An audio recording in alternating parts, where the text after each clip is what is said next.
Philippe Mérillon, bonjour. Vous êtes Bonjour. directeur régional de la DRAF, Direction régionale alimentation, agriculture, forêt du Languedoc-Roussillon.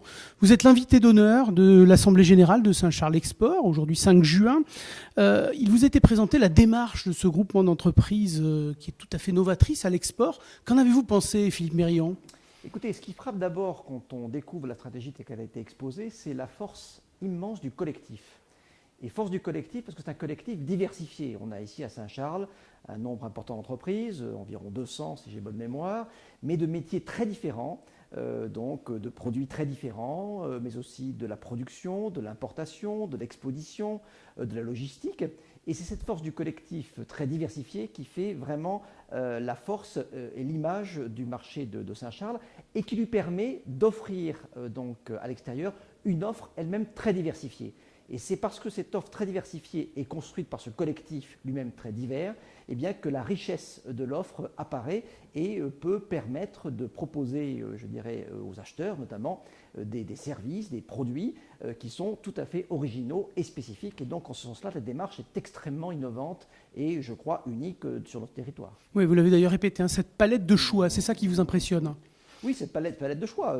On a dit et développé que je dirais les opérateurs, les acheteurs avaient la capacité, grâce à l'offre qui leur est présentée, eh bien, d'avoir pratiquement tout ce qui répond donc, à leurs besoins. Et donc cet élément-là est évidemment pour un acheteur extrêmement important parce que ça lui évite d'aller chercher d'autres opérateurs qui vont participer de manière segmentée à la réponse à l'offre qui est nécessaire à l'acheteur. Et là, on regroupe tout dans un même collectif, encore une fois très différent, les entreprises concurrentes, mais qui savent se regrouper pour construire une offre très diversifiée. Et c'est, je crois, un atout absolument considérable qui fait la force du marché Saint-Charles, relié dans un même collectif, je dirais, la production et l'importation, qui aurait pu le penser encore il y a quelques temps. Et c'est je dirais, ce challenge qui a été magnifiquement réussi par Saint-Charles Export. Avec d'excellents résultats à la clé, hein, vous avez eu plus 72% en valeur de 2006 à 2013, plus 77% en volume. Votre sentiment sur ces résultats obtenus ? Alors, c'est en effet extrêmement frappant de voir cette dynamique à l'export, mais là aussi, je dirais, l'autre élément très important qui m'a marqué, c'est bien sûr la construction et la conception de l'export comme un métier. Ce n'est pas une recherche d'opportunités ponctuelle, sans lendemain. Ce n'est pas, je dirais, quelque chose de vouloir faire des coups sur tel ou tel marché, tel ou tel produit. C'est vraiment percevoir l'export comme un métier. Et un métier, ça se pratique, ça se prépare, ça s'approfondit. Et à partir de ce métier de l'export, on construit une stratégie et donc j'étais frappé en particulier de la façon dont, je dirais, Saint-Charles aborde différents marchés, d'abord par une exploration, je dirais, des marchés au potentiel, puis par un accueil d'acheteurs qui viennent sur le terrain et qui ont l'occasion de découvrir concrètement les métiers locaux et l'offre de produits locaux, et donc un accompagnement, donc une stratégie export qui donne en effet tous les résultats qu'on a vus et qui permettent, et ça c'est impressionnant, que je dirais donc Saint-Charles d'abord regroupe l'essentiel, pour ne pas dire la quasi-totalité de l'export de la région Languedoc-Roussillon, mais aussi est présent et même très présent et avec une dynamique de croissante sur des marchés improbables comme l'Espagne ou l'Italie, qui sont des marchés quand même très producteurs de fruits et légumes et dont on aurait pu se penser effectivement qu'ils aient peu ou moins besoin d'un apport extérieur. Eh bien, Saint-Charles a une dynamique de croissance de l'export également très importante sur ces deux marchés-là que je viens de citer. Vous avez également noté la place de l'humain dans cette stratégie, à travers la GPEC notamment ? Alors tout à fait, donc qui dit métier dit, je dirais, personnes, hommes et femmes capables de l'exercer, et c'est un élément tout à fait essentiel, je dirais, de notoriété et d'image, je dirais, du Saint-Charles Export. Et de ce point de vue-là, la volonté systématique de construire, je dirais, une expertise et un maintien des compétences par les agents qui sont présents sur le marché est extrêmement intéressante, et de le faire non seulement, je dirais, de manière normale, mais de manière anticipée et prospective. C'est ça la gestion prévisionnelle des emplois et des compétences, c'est-à-dire préparer ce qu'en seront les besoins de compétences de demain. Constater quelles sont nos compétences aujourd'hui, préparer les compétences de demain, et avec des actions de formation. Et on nous a présenté notamment les résultats, je dirais d'abord de la participation des entreprises à ces formations, mais surtout le retour qu'elles en ont fait sur le questionnaire de satisfaction qui a été fait, les résultats sont quasi staliniens, puisque, comment dirais-je, une immense majorité, pour ne pas dire la totalité, je dirais non seulement délivre un satisfecit donc à ces pratiques, à ces formations, mais ce qui est encore plus intéressant, c'est qu'elle exprime même que ces formations les ont fait, dans certains cas, changer et modifier leur comportement de management d'entreprise ou voire des comportements économiques.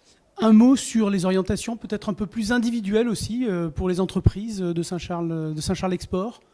Les orientations telles qu'elles sont, je dirais, présentées, me paraissent tout à fait, d'ailleurs elles ont été validées par l'Assemblée générale, je dirais dans la continuité de ce qui a été fait, mais avec justement une préoccupation de continuité. J'ai été frappé en particulier c'est un sujet qui me préoccupe en tant que draft tout particulièrement, c'est sur le rôle de Saint-Charles Export dans la préparation de la campagne des fruits d'été, qui est un sujet important dans une région comme la nôtre, le Nord-Roussillon, où quand même c'est un sujet extrêmement important, et souvent avec des risques de crise ou de difficultés de marché. Et donc là aussi, Saint-Charles Export a construit une dynamique de stratégie à l'export pour ces produits-là. Et là, encore une fois, on ne l'a fait pas, je dirais, en une seule année, mais en plusieurs années, avec des pays différents selon les produits, des pays différents selon les années, en fonction des besoins des opérateurs. Et c'est bien, comment dirais-je, c'est moins tant d'orientation annuelle dont il faut parler que de la construction et de la maintien d'une stratégie pluriannuelle qui est développée et approfondie chaque année en fonction, je dirais, de la palette effectivement de besoins qui sont exprimés. Vous êtes directeur régional de la DRAF. Comment la DRAF peut-elle mieux accompagner Saint-Charles Export encore dans sa mission? Alors la DRAF est extrêmement présente déjà sur Saint-Charles Export, puisque donc, la DRAF participe avec deux leviers extrêmement importants qui sont d'une part le contrôle, je dirais, phytosanitaire des produits à l'importation, à l'exportation, qui est la condition sine qua non de l'entrée des produits sur notre territoire pour les pays tiers et, je dirais, de leur départ également, et donc une mobilisation très forte qui participe, je dirais, de la sécurité que représente Saint-Charles Export pour les acheteurs. Donc c'est un rôle extrêmement important que nous tenons.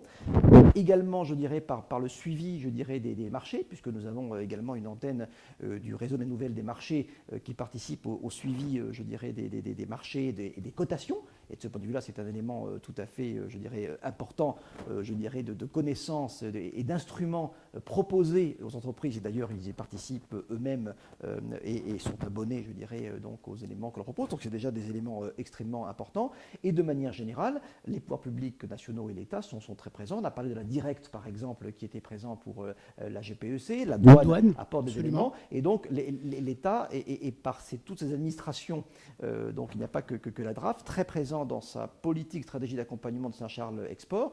Les collectivités territoriales le sont également, et c'est pas un hasard parce que ça montre bien que Saint-Charles Export a une dynamique particulière qui vraiment répond, comment dirais-je, à un besoin collectif, et encore une fois, j'y reviens, cette force du collectif, c'est la force de Saint-Charles Export de l'avoir su le construire et de savoir le maintenir dans le temps.